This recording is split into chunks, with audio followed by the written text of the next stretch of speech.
सभी श्रोताओं और दर्शकों को सादर नमस्कार। मैंने पिछले सप्ताह महाभारत में श्री कृष्ण की भूमिका को लेकर 3 वक्तव्य दिए हैं। जैसे पानी पर तेल की एक बूंद गिर जाए तो प्रारंभ में छोटी सी बूंद रहती है, फिर वह फैलती चली जाती है। उस तरह से श्री कृष्ण की भूमिका महाभारत में आरंभ में सूक्ष्म प्रतीत होती है जब वे पहली बार स्वयंवर में उपस्थित होते हैं। स्वयंवर पर्व में, आदि पर्व के अंतर्गत द्रौपदी का स्वयंवर है और उसमें वे उपस्थित होते हैं।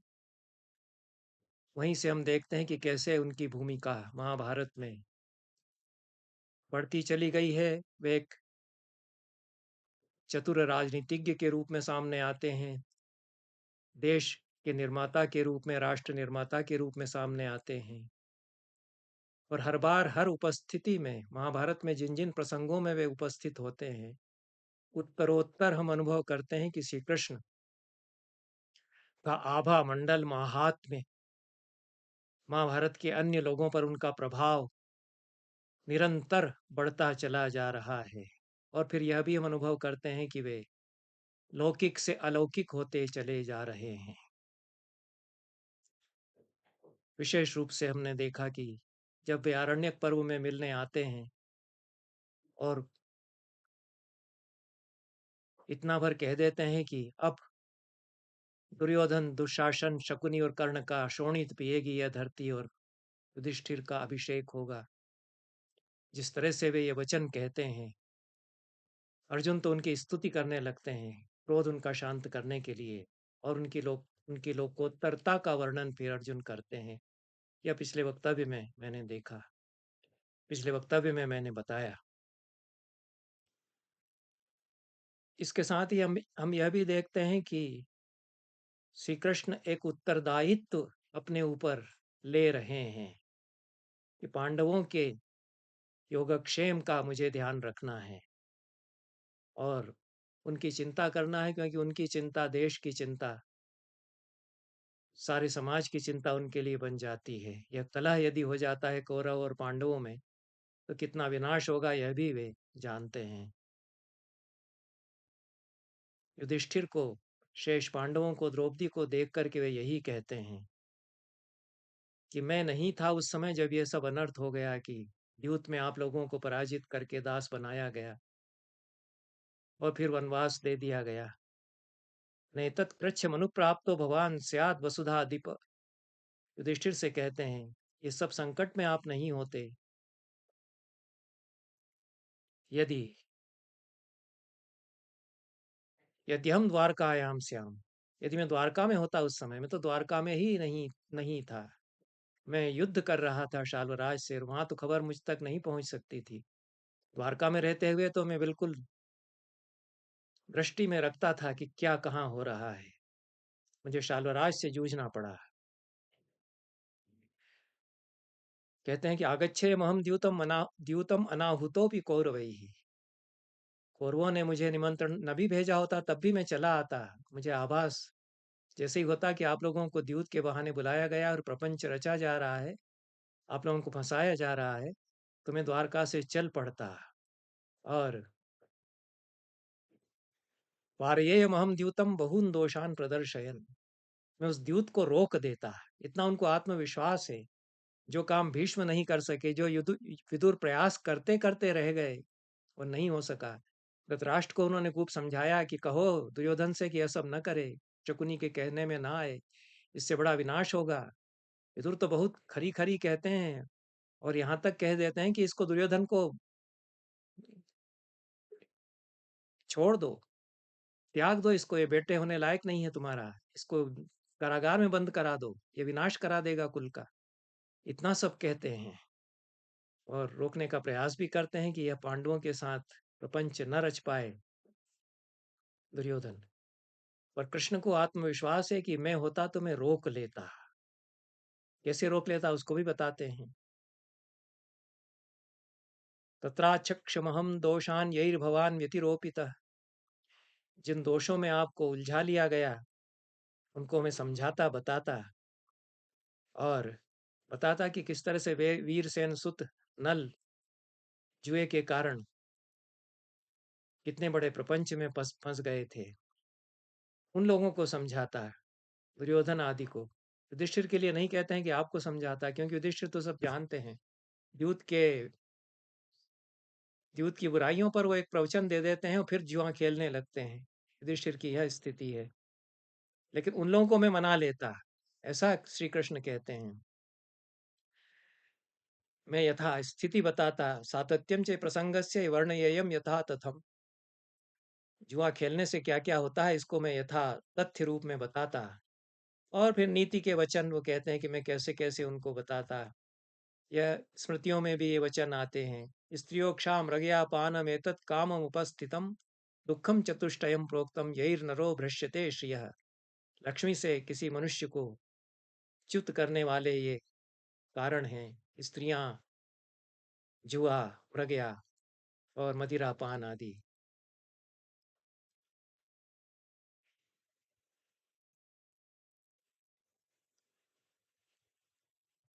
किस तरह से और मैं क्या क्या कहता।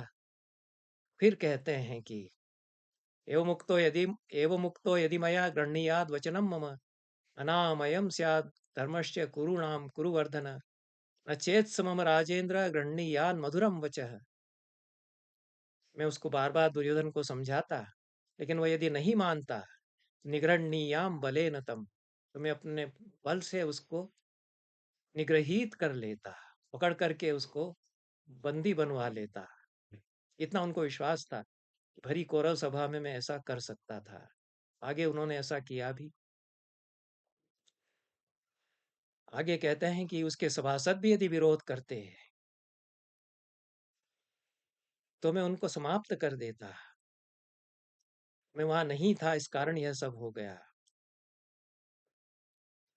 जब मैं शाल्वराज को समाप्त करके द्वारका आया तब मुझे पता चला यह सब हो गया है। और श्रुत्वैव चाहम राजेंद्र परमोद्विग्न मानस पूर्णमभ्यागतोऽस्मि त्वां द्रष्टु कामो विशाम पते। जो मैंने कल कहा कि कितनी चिंता पांडवों की कृष्ण को है, उसको वे स्वयं बता देते हैं कि यदि मैं होता, ये सब होने नहीं देता, मैं तो दुर्योधन को पकड़ करके बंदी बनवा देता, सारे उसके साथियों को समाप्त कर देता यदि वे विरोध करते।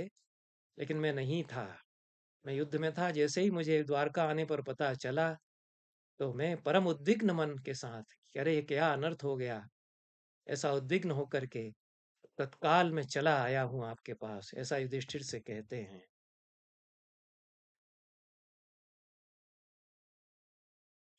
इस प्रकार से चिंता प्रकट करते हैं। आगे फिर उद्योग पर्व में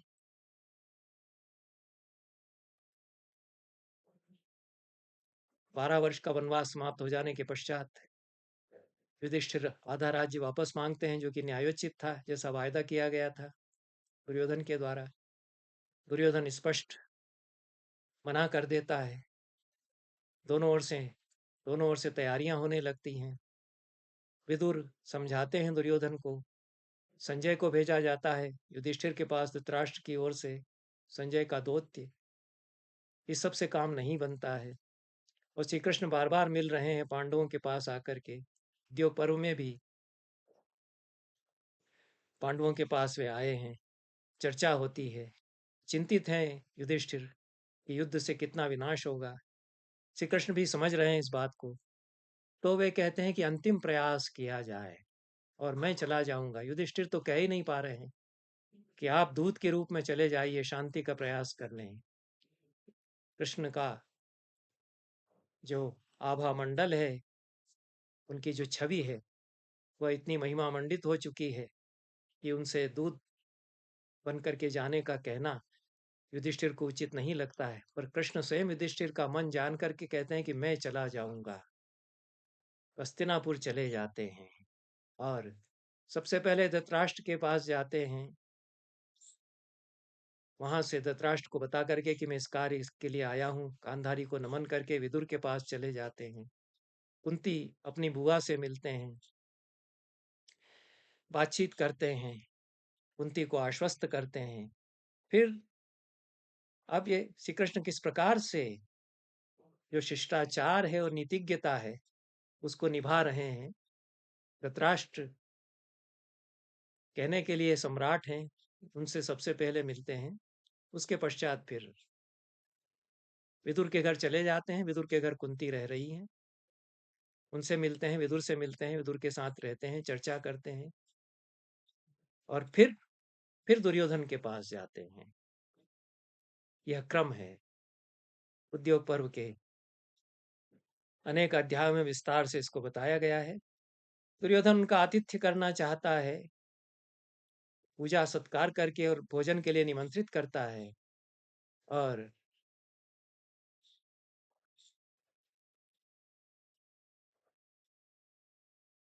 दुर्योधन के भोजन के प्रस्ताव का निषेध कृष्ण कर देते हैं बहुत नीति संगत वचनों से कि मैं भोजन तुम्हारे यहाँ स्वीकार नहीं करूंगा। तो विदुर के पास फिर आ जाते हैं और विदुर के साथ भोजन करते हैं। विदुर अच्छे राजभवन में रहते हैं, वो मंत्री है, मंत्री का ओहदा उनका है और संपन्न है। ये जो कहा जाता है कि दुर्योधन की मेवा त्यागी साग विदुर घर खाई इत्यादि, वो सूरदास इत्यादि के वचनों को भूल जाना चाहिए जब हम महाभारत पढ़ते हैं। व्यास का महाभारत है। क्यों दरिद्र की तरह रहेंगे विदुर? धृतराष्ट्र उनको इतना आदर दे करके हर बार सलाह के लिए बुलाते हैं। चचेरे भाई भाई हैं वे, चचेरे नहीं भाई हैं वे। धृतराष्ट्र के छोटे भाई की तरह प्रेम भी रखते हैं धृतराष्ट्र उनके ऊपर। वो मंत्री का उनका दर्जा है, सम्मान भी उनका होता है। दुर्योधन यद्यपि अपनी अक्खड़ता के कारण और अपनी धूर्तता के कारण उनको अपमानित करता है कभी कभी, पर वे अमात्य पद उनका है और उनसे सलाह हर बार ली जाती है। यहाँ तक कि भीष्म द्रोण आदि भी उनकी बात सुनते हैं। धृतराष्ट्र तो बार बार उनको बुलाकर पूछते ही हैं। तो इस सब को बता करके, इस सब को समझ करके श्री कृष्ण विदुर के पास आ जाते हैं, उनका आतिथ्य स्वीकार करते हैं। सूखी रूखी सब्जी खाने के लिए नहीं, अच्छा भोजन ही करते हैं, अच्छी तरह से रहते हैं। और यह देख करके कि विदुर के यहाँ वे ठहर गए हैं, दुर्योधन भी शिष्टाचार का पालन करता है। अगले दिन प्रातः जब संध्या उपासना कर रहे हैं श्री कृष्ण, तब शकुनी और दुर्योधन दोनों आते हैं। श्री कृष्ण से अनुरोध करते हैं कि आप आइए और आप जो कुछ कहना है कहिए। यह भी एक असाधारण स्थिति है कि किसी दूत से, जो कि सबसे मिल करके और फिर ठहर गया हो अन्यत्र, उससे जिसके लिए दूत बन करके आया है, वह कहने जाए कि अब आप आइए और संदेश दीजिए हमको। इससे श्री कृष्ण की असाधारणता सूचित होती है। श्री कृष्ण विदुर को साथ लेकर के दुर्योधन की सभा में, कौरव सभा में जाते हैं। उसके बाद यह संदेश है, धृतराष्ट्र भी वहां बैठे हुए हैं। श्री कृष्ण संधि का प्रस्ताव करते हैं। संधि और विग्रह में कौन सा पक्ष अच्छा होता है यह बताते हैं। पांडवों की बात सामने रखते हैं, युधिष्ठिर की बात कि संधि कर लेना, शांति सबसे बड़ी बात है, संधि करना सबसे अच्छा होगा। यह समझाते हैं। धृतराष्ट्र कहते हैं कि हे केशव, मेरा तो वश नहीं, मेरा अपने आप पर वश नहीं, इस मेरे लड़के पर मेरा वश नहीं है, आप ही इस दुर्योधन को समझाइए। तो श्री कृष्ण दुर्योधन को विस्तार से समझाते हैं। यह प्रयास श्री कृष्ण का है, यह शांति का प्रयास श्री कृष्ण का। यद्यपि वे जानते हैं कि इससे कुछ होगा नहीं, दूरदर्शी वे हैं, पर युद्ध हर हालत में बुरा होता है, यह परम सत्य है। इसको स्थापित करने के लिए अंतिम प्रयास, जो कि सबसे बड़ा प्रयास हो सकता है, स्वयं जाकर के इस प्रकार से अनुरोध करना, यह श्री कृष्ण करते हैं। जब धृतराष्ट्र कहता है कि ये पापमति क्रूर पापचित्त अचेतन दुरात्मा दुर्योधन है, आप ही अनुशासन इसका कर सकते हैं, आप समझाइए। भीष्म समझाते समझाते रह गए, विदुर समझाते समझाते रह गए, मैं और गांधारी, इन्होंने भी इसको खूब कहा। सत्वम पापमतिम क्रूरम पापचित्तम अचेतनम अनुषादि दुरात्मानम स्वयं दुर्योधनम नृपम। नृप उसको कहते हैं, राजा तो यही है, आप इसको समझाइए, पाप चित्त वाले, पापमति वाले दुरात्मा इस दुर्योधन को। तब कृष्ण पहला संदेश अपना देते हैं। यह सीधे सीधे बहुत ही साम दान दंड भेद, ये चार जो उपाय राजनीति में माने गए हैं, उसमें साम का प्रयोग है। शांति का संदेश देते हुए सांत्वना पूर्वक समझाते हैं। वार्ष्णेय श्री कृष्ण ने अमर्ष से भरे हुए दुर्योधन को मधुर वाणी में समझाना आरंभ किया। यह कहा गया है 123वें अध्याय के आरंभ में, ऊना संस्करण में, और 124वां अध्याय है दाक्षिणात्य संस्करण का। श्री कृष्ण कहते हैं, दुर्योधन निबोधेदम मद्वाक्यम कुरु सत्तम क्षमार्थम ते विशेषेण सानुबंधस्य भारत। तुम्हारे सारे अनुयायियों कुटुंब सहित सबके हित और शांति के लिए मैं कुछ बात कह रहा हूं, उसको समझ लो। महाप्रज्ञ कुले जाता है साध्वे तत् कर तुम अर्हसी। तुम महाप्रज्ञों के कुल में उत्पन्न हुए हो। प्रशंसा करते हैं, जिसको समझाना हो उसकी थोड़ी प्रशंसा करनी चाहिए। और दुर्योधन बुद्धिमान है, नीतिज्ञ भी है, जैसा उसके आगे वचनों से भी विदित होगा। चतुर भी बहुत है, मूर्ख तो नहीं है, बहुत काइया हो सकता है, चतुर हो सकता है, पर राजनीतिज्ञ है और चातुर्य उसमें भी है, खूब है। इसलिए प्रशंसा तो जितनी प्रशंसा उसकी करना उचित है करते हैं। महाप्रज्ञ कुल में तुम उत्पन्न हुए हो, समझदार हो, समझ बूझ करके काम करो, ऐसा कहते हैं। श्रुत वृत्तोपसंपन्न सर्वैः समुदितो गुणैः। तुम ज्ञानी हो, चरित्र से संपन्न हो, सारे गुण तुझ में तुम में हैं। क्योंकि दुर्योधन ने दुराचार अन्य कुछ नहीं किया। एक दृष्टि से देखा जाए तो यदि यह माना जाए कि द्यूत में चुनौती देना और द्यूत क्रीड़ा क्षत्रियों के लिए यह अनुमत है, वो करते ही थे युद्ध, और द्यूत उनके लिए एक तरह से करणीय माने गए थे, तो दुर्योधन ने ऐसा अकर्म कुकर्म नहीं किया है, इसलिए प्रशंसा करते हैं।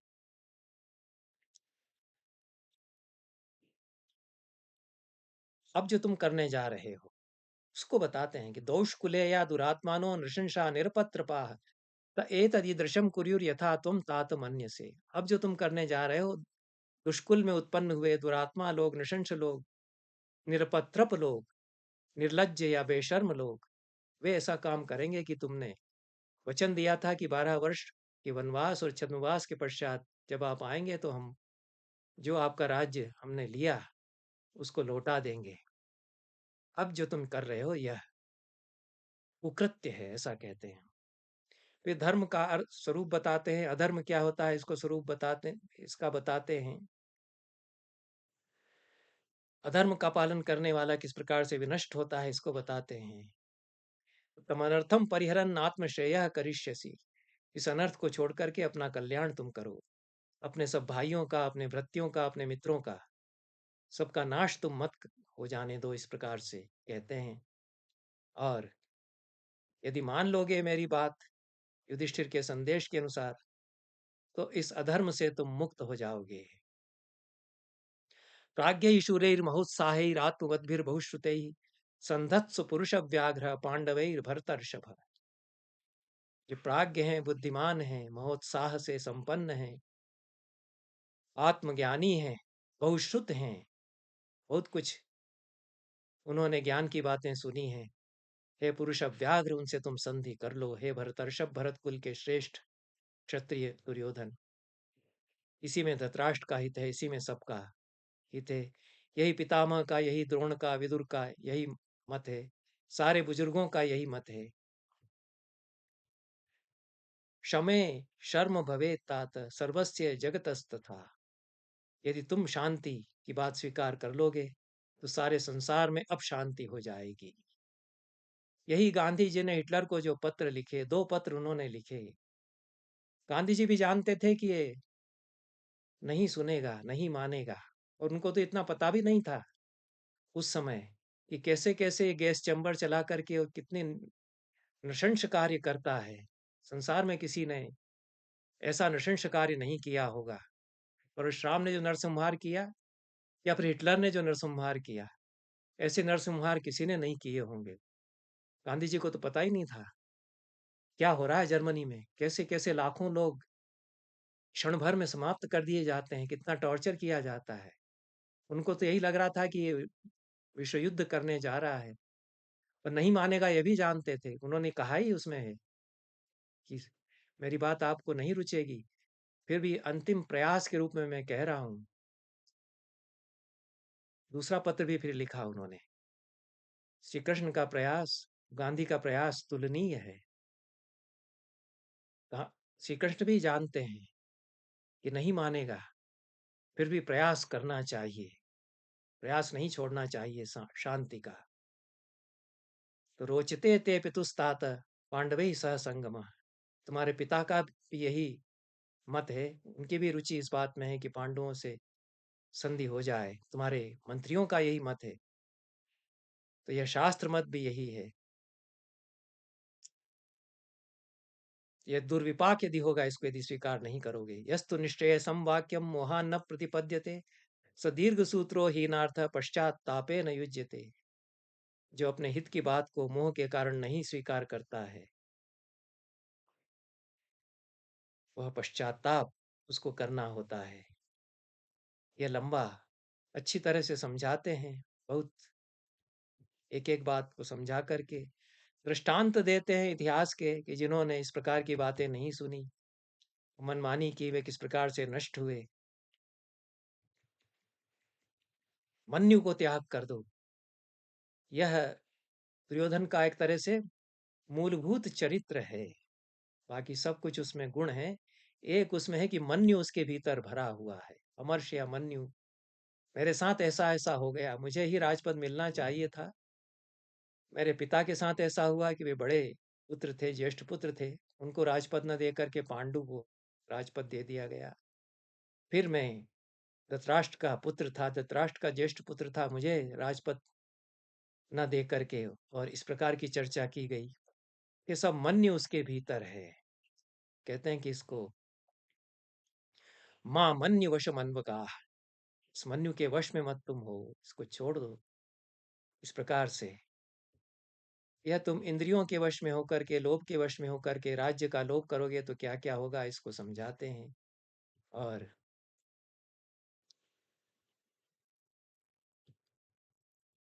यह प्राकृत कर्म होगा, साधारण लोगों का यह कार्य होगा।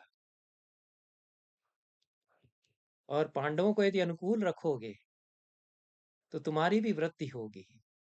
तो तैर ही संप्रिय मानस्तम सर्वान कामान अवाप्स्यसि। उनका जो प्रतिश्रुत आधा राज्य है उसको यदि दे दोगे तो वे तुम्हारे ऊपर प्रसन्न रहेंगे, तो तुम्हारी भी सारी कामनाएं पूरी होती रहेंगी। और पांडव पराक्रमी है, वीर हैं, वे तो तुम्हारे लिए सब करते रहेंगे। हस्तिनापुर का राज्य तुम्हारा रहेगा, वे तुम्हारे अनुगत बने रहेंगे। पांडवै निर्मिताम भूमि भुंजानो राज सत्तमा सर्वान कामान अवाप्स्यसि। पांडव तुम्हारे लिए सब कुछ प्रस्तुत करते रहेंगे, सारी पृथ्वी को जीत करके वे तुम्हारे लिए उपस्थित करते रहेंगे। तो शाम के बाद दान की बात भी करते हैं कि तुम्हें क्या क्या प्राप्त हो जाएगा यह। और फिर दंड की बात करते हैं कि यदि ऐसा नहीं करोगे तो क्या क्या होगा तुम्हें, कैसे भीमसेन का सामना करोगे संग्राम में। भीष्म है, द्रोण है, कर्ण है, कृप है, भूरिश्रवा, सोमदत्ती, अश्वत्थामा, जयद्रथ, ये सब हैं। अशक्ता सर्व एवैते प्रतियोद्धुम धनंजयम। अर्जुन के सामने ये लोग नहीं टिक पाएंगे। अजयो अर्जुन संख्ये सर्वैरपि सुरासुरैः। देवताओं से, असुरों से अजय हैं अर्जुन। ये सब उदाहरण दे करके बताते हैं, क्योंकि देवताओं पर विजय प्राप्त कर चुके हैं अर्जुन। इसके पहले इंद्र पर विजय प्राप्त कर चुके हैं खांडव दाह के प्रसंग में। अनेक असुरों पर विजय प्राप्त कर ही चुके हैं। तो ये सब दृष्टांत दे करके धमकी भी देते हैं, दंड की बात भी करते हैं, दृष्टांत भी देते हैं। साम दान दंड तीनों उपायों का प्रयोग, ये जो प्रथम वक्तव्य है श्री कृष्ण का, उसमें उन्होंने उपयोग किया। समझाने के लिए पिछली सारी घटनाएं बताई कि विराट नगर में क्या हुआ था। गए थे भीष्म, द्रोण, कर्ण, सभी रन्नला वेशधारी अर्जुन ने ही इनको धराशायी कर दिया, सबको नहीं टिक पाए उनके सामने। तो यह उदाहरण सारे देते हैं। और अस्तु शेषम कौरवाणाम माभूत इदम कुलम। कौरव कुल निशेष न हो जाए, बचा रहे। कुलग्निति नोच्चे था, तुमको कुलघाती न कहें।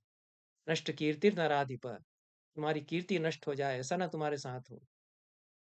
तो अमेव स्थापयिष्यन्ति योग राज्य महारथा, यदि बात बात मान लोगे तो तुमको ही युवराज पद पर स्थापित रहने देंगे महारथी पांडव। इसलिए अर्धम प्रदाय पार्थेभ्यो महतीम श्रियम अवाप्नुहि, आधा राज्य पांडवों को देकर के बड़ी राज्यश्री को तुम प्राप्त करो। इससे अधिक अच्छी तरह से क्या समझाया जा सकता था। जितना जितना विदुर ने समझाया है, धृतराष्ट्र ने भी समझाया है। हालांकि धृतराष्ट्र तो डामाडोल रहते थे, तो उनकी तो बात दुर्योधन सुनता ही नहीं था। विदुर तो बहुत नीतिज्ञ थे, बहुत चुभती हुई बातें कहते थे, बहुत खरी खरी कहते थे, पर उनकी भी नहीं सुनता था दुर्योधन। पर इतने सुंदर ढंग से पहली बार कदाचित दुर्योधन को समझाया गया है। इससे कृष्ण कितने विचक्षण हैं, और कन्वर्सेशनल स्किल्स जिसको कहते हैं, वाग विदग्धता, वाक वैचक्षण्य, उनमें जितने महाभारत के पात्र हैं उनमें सबसे उत्तम रूप में है, प्रकर्ष उसका है। यह भी उनके देवत्व के आरोहण का काम है। वाणी की जो श्रेष्ठता है, उससे ऊंचाइयों पर पहुंचता है मनुष्य। इसलिए समझ लिया जाए कि जिसने वाणी को साधा है वह ईश्वर हो जाता है। यह तो परंपरा ही बताती है। यम सा मोक्षमाणा नाम अजिम्मा राज पद्धति, व्याकरण दर्शन बनाया भर्तृहरि ने, जिसका कि आज इतना समादर है सारे विश्व में। फूको और देरिदा देरिदा जो अब कह रहे हैं, उसको भर्तृहरि कह चुके हैं कि शब्द की साधना मनुष्य को कितना ऊपर ले जाती है। शब्दों को साध लिया श्री कृष्ण ने, तभी देवत्व उनका है। ये पहला पहला एक प्रकार से वक्तव्य उन्होंने दिया दुर्योधन के सामने। दुर्योधन ने उत्तर दे दिया। यह 124वां अध्याय था कुंभकोणम संस्करण का, और 123वां अध्याय। अगले अध्याय में श्री कृष्ण के प्रति अनादर व्यक्त करते हुए दुर्योधन उत्तर देता है। धृतराष्ट्र उसको समझाते हैं कि क्या कर रहा है मूर्ख, श्री कृष्ण की बात नहीं मान रहा है। श्री कृष्ण की बात नहीं मानेगा तो अनर्थ हो जाएगा। और क्या क्या कहता है दुर्योधन, कहता है कि मुझे ही आप लोग कोसते रहते हैं कि तुमने ऐसा किया, तुमने द्यूत में यह प्रपंच चर्चा इत्यादि। भगवान क्षत्ता च राजा वा आचार्यो वा पितामह, आप क्षत्ता अर्थात विदुर, उसको हमेशा सदैव क्षत्ता ही कहता है, जिसका अर्थ शूद्र होता है, क्योंकि दासी पुत्र थे विदुर। आप और ये क्षत्ता और राजा धृतराष्ट्र और आचार्य द्रोण और पितामह भीष्म मामेव परिगर्हन्ते, मुझे ही कोसते रहते हैं, मेरी निंदा करते रहते हैं। पांडवों की निंदा नहीं करते, उनका दोष नहीं देखते। न चाहम लक्ष्ये कंचित व्यभिचारमिहात्मना, पर अपनी निर्दोषता बताते हुए कहता है कि मैंने तो किया ही क्या है, मैंने कुछ बुराई की ही नहीं। क्यों आप लोग मेरे पीछे पड़े रहते हैं, सब मुझे ही दोष देते रहते हैं। न चाहम कंचित अत्यर्थम अपराधम अरिंदम, विचिन्तयन् विचिन्तयन् प्रपश्यामि सुसूक्ष्ममपि केशव। थोड़ा सा भी दोष, छोटा सा भी दोष मैं अपने आप में बहुत सोच विचार करके नहीं देखता। मैंने जो कुछ किया अपनी नीति के अनुसार किया है।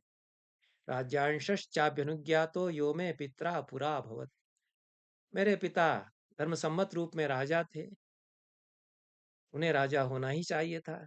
तावदप तावदप परित्याज्यम भूमेर न पांडवान प्रति, उनके राज्य का आधा हिस्सा मैंने पांडवों को दे दिया, जो कि नहीं देना चाहिए था। इतना मैंने किया, इसके लिए प्रशंसा नहीं आप मेरी कर रहे हैं। मैंने आप सबकी बात मान करके, धृतराष्ट्र की बात मान करके आधा राज्य उनको दे दिया था। वो लोग हार गए द्यूत में। द्यूत खेलना तो धर्म सम्मत था, उसमें वे हार गए। यह सब वह कहता है, और अंत में कहता है कि सूची के नोक के बराबर भी नहीं दूंगा। उसके बाद कृष्ण फिर उसको उत्तर देते हैं, और यह पुणे संस्करण में 127वां अध्याय है।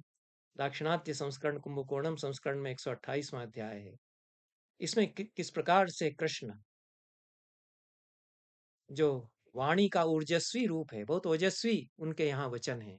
जब तक मधुर वचन कह रहे थे, तब तक मधुर वचनों से शांत का साम का प्रयोग कर रहे थे।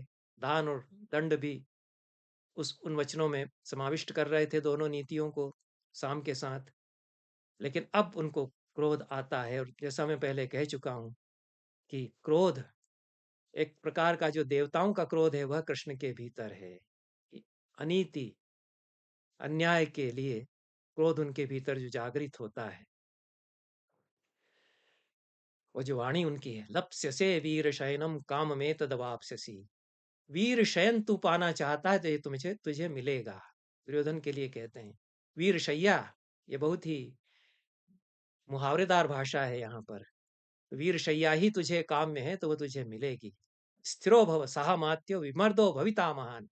अब स्थिर हो जा, अब संभल जा, अपने अमात्यों के साथ अच्छा विमर्द होगा, जमकर के टक्कर होगी, ऐसा कहते हैं। यह चेतन मन्य से मूढ़ न मे कश्चित व्यतिक्रम पांडवेश्विति तत्सुरम निबोधत्वम नराधिप। ये मूढ़, ये जो तू सोच रहा है कि मैंने गलती क्या की है, सूक्ष्म से भी सूक्ष्म मेरा अपराध कहाँ था पांडवों के प्रति, तो मैं तुझे बताता हूं।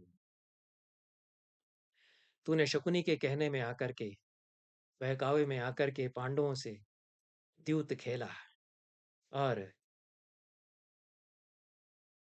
वे लोग जिम्फता, कुटिलता नहीं जानते थे। कुटिल आचरण तूने शकुनी के माध्यम से उनके प्रति कराया। यह घोर विपत्ति उनके लिए द्यूत के माध्यम से तूने रची, उसका प्रपंच तूने रचा। भाइयों की पत्नी का अपमान तूने भरी सभा में कराया, और कुलीना शील संपन्ना प्राणेभ्योपि गरीयसी महिषी पांडुपुत्राणाम तथा विनिकृता त्वया। कुलीन शील शील संपन्न पांडुपुत्रों की रानी, उसका अपमान तूने किया। इस प्रकार से फिर उसके पहले की घटनाएं बताते हैं कि वारणावत में लाक्षागृह में तूने किस प्रकार से षड्यंत्र रचा था, किस प्रकार से वे लोग भागे उससे बच करके, एक चक्रा नगरी में वे रहे, और फिर वे वापस लौट आए। ऐसे पांडव हैं, उनका ऐसा शौर्य वीर्य है कि इतना सब छल प्रपंच रचने पर, उनको जलाकर मार डालने का प्रयास करने पर भी उससे बच करके वे जब लौटे, तो अपना प्रकर्ष उसके साथ वे लौटे। नृशंस कार्य तूने बहुत किए, और मिथ्या आचरण तूने किया उनके लिए, अनार्य आचरण तूने किया। माता पिता तुझे समझाते रहे, भीष्म द्रोण विदुर तुझे समझाते रहे कि शांति स्थापित कर ले, तूने शांति की बात नहीं मानी। शमे ही सुमहान लाभस्तव पार्थस्य चोभयो। शांति बनाए रखने में तेरा बड़ा लाभ था, और पार्थ तथा पुत्रों का, पांडवों का भी बड़ा लाभ था। न च रोच ऐसे राजन की मन्यत बुद्धि लाघवात। अपनी बुद्धि की कमजोरी, कमी के कारण यदि तू नहीं मान रहा है या तुझे नहीं रुच रहा है, तो और कुछ नहीं होगा। न शर्म प्राप्त से राजन उत्क्रम्य सुरदाम वचः। तुम्हारे हितैषियों का वचन सुनकर के, वचन तू यदि नहीं मानेगा तो तुझे शांति नहीं मिलेगी। दुर्योधन को तो आग सी लग गई। जो कृष्ण बहुत मधुर मधुर वचन बोल रहे थे, समझा रहे थे, उसको बुद्धिमान प्राज्ञ कह रहे थे, उन्होंने ऐसी बात कह दी, तो नाक की तरफ उपकारता हुआ उठा और चल पड़ा। देखते रह गए विदुर, कृप, सोमदत्त, और भी राजा सोमदत्त, पालिक देश के राजा इत्यादि, उन सब का अनादर करके, दुर्मति और निर्लज्ज अशिष्टवत मर्यादा तोड़ करके दुर्योधन उठ करके वहां से चल दिया। उसके पीछे उसके भाई और उसके मंत्री चल पड़े। और भीष्म ने यहाँ पर कहा, भीष्म के संबंध में अन्यत्र कभी चर्चा करूंगा। उनके संबंध में यह जो कहा जाता है कि वो देखते रहे और रोक नहीं पाए, तो भीष्म यहाँ पर कहते हैं कि धर्मार्थो अभिसंत्यज्य संरंभम यो नु मन्यते हसंति व्यसने तस्य दुर्रधो नचिरादिव। जो धर्म और अर्थ को छोड़ करके युद्ध युद्ध की अनुमति देता है, टक्कर टक्कर लेने के लिए अनुमति देता है, वो विपत्ति में पड़ता है और उसके जो अहित कामी हैं वे हंसते हैं उस पर। दुरात्मा राजपुत्रोयम धार्तराष्ट्रोनुपायवित। यह धृतराष्ट्र का पुत्र दुरात्मा है, मिथ्याभिमानी है, क्रोध और लोभ के वश में चला गया है। काल पक्वमिदं मन्ये सर्वम क्षत्रम जनार्दन। श्री कृष्ण से कहते हैं भीष्म की, है जनार्दन, काल से पक गया है सारा क्षत्रिय समाज अब। कालः पचति भूतानि, कालः संहरते प्रजा। महाभारत का एक मर्म है कि वो काल का आख्यान है। समय चक्र, काल चक्र चल रहा है, वो क्या क्या कर रहा है। इसी को महाभारत जो सीरियल था बी आर चोपड़ा का, उसमें संवाद जिन्होंने लिखे थे और जिन्होंने गीत लिखे थे, उन्होंने कहलवाया है कि मैं समय हूं, और काल चक्र उसके साथ दिखाते हैं। तो उसी को कहा है कि काल पका रहा है, पक रहे हैं उसमें, काल की कड़ाही में सब कुछ पक रहा है। सर्वै अनुसृता मोहात पार्थिवा सह मंत्री भी। सारे राजा मंत्री दुर्योधन के साथ जो काल जो पका रहा है उसकी आग में अब झोंके जाएंगे, ऐसा कृष्ण कहते हैं। अंतिम वचन फिर कृष्ण के हैं, और कृष्ण क्या कह करके चलते हैं। उसके बाद दुर्योधन उनको बंदी बनाने का प्रयास करता है। यह सब प्रसंग है। और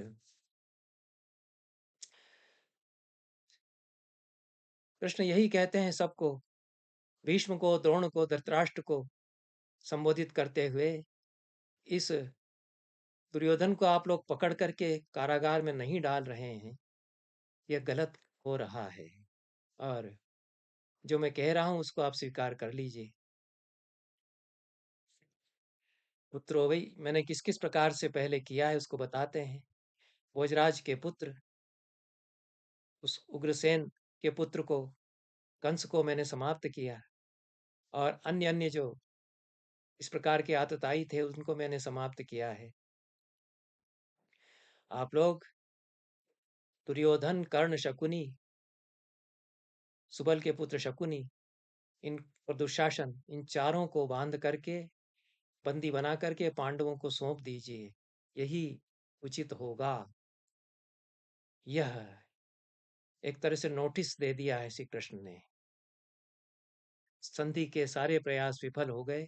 अंतिम यह एक सूचना है, वो दुर्योधन के लिए नहीं बल्कि धृतराष्ट्र, भीष्म, द्रोण, इन सब के लिए है कि कर सको तो वैसा कर लो, नहीं तो सर्वनाश होगा।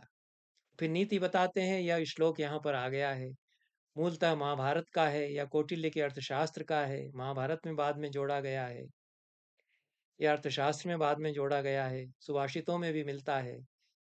और त्यजेद एकम कुलस्यार्थे यह पाठ मिलता है। यहाँ पर जो पाठ है वह त्यजेत कुलार्थे पुरुषम, ग्रामस्यार्थे कुलम त्यजेत, ग्रामम जनपदस्यार्थे आत्मार्थे पृथ्वी त्यजेत। एक व्यक्ति जो अहितकारी है, जिसको छोड़ देने से सबको बचाया जा सकता है, उसको त्याग दे, बाकी कुल को बचा ले। कुल को छोड़ देने से बाकी सब समाज बचता हो तो कुल को छोड़ दे, बाकी समाज को बचा ले। ग्राम के लिए कुल को छोड़ दे। ग्रामम जनपदस्य अर्थ है, गांव छोड़ने से जनपद यदि बचते हो तो ऐसे गांव को छोड़ दे। आत्मार्थ है पृथ्वी त्यजेत, अपने आत्म के लिए, जो आत्म स्वरूप है उसके लिए धरती को छोड़ दे। यह श्री कृष्ण कहते हैं। तो राजन दुर्योधनम बद्ध्वा तथा संशाम्य पांडवई त्वत्कृतेन विनश्येयुः क्षत्रियाः क्षत्रियर्षभ। हे राजन धृतराष्ट्र, दुर्योधन को बांध करके पांडवों से संधि कर लो, तुम्हारे कारण सारे क्षत्रियों का विनाश न हो। इतना यह वचन है।